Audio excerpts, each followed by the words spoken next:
I frequently get asked, what's your way to respond to injustice and oppression? And I want to answer that question now. Well, anger is one way to respond. Some people believe strongly that the anger that naturally boils up in us when we confront injustice can be positive. They believe anger fuels action that brings about positive change.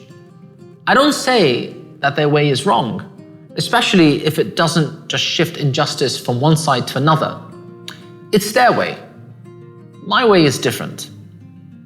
My way is drawn from the example of luminaries whose works for peace inspired the world and led so many out of oppression and into a new life. One of them, Nelson Mandela, the great South African leader, described leaving prison after 27 years of confinement.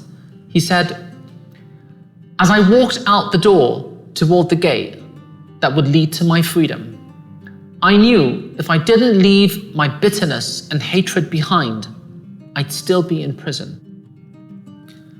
For far too many people around the world, injustice and oppression aren't just abstract concepts.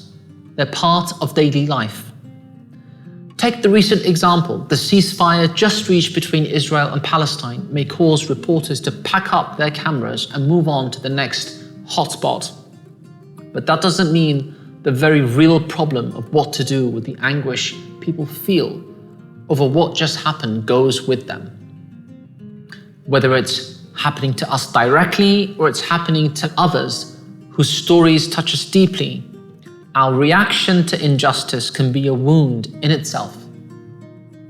My way to respond to injustice? I'd say, to start, we must hold on to our human dignity.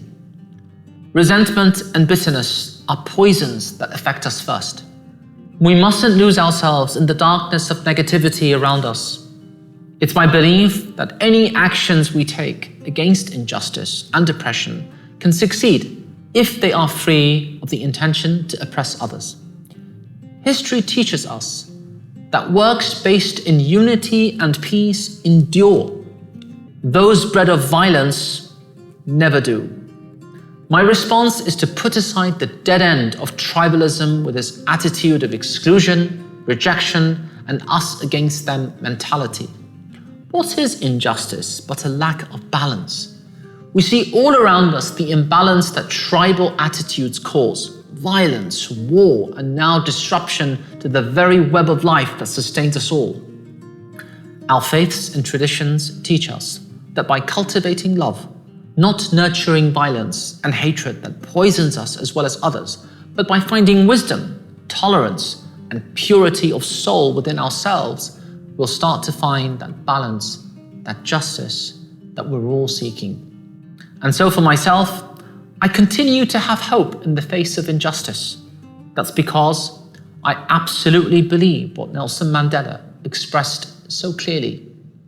No one is born hating another person because of the color of his skin, or his background, or his religion. They must learn to hate. And if they can learn to hate, they can be taught to love. For love comes more naturally to the human heart than its opposite.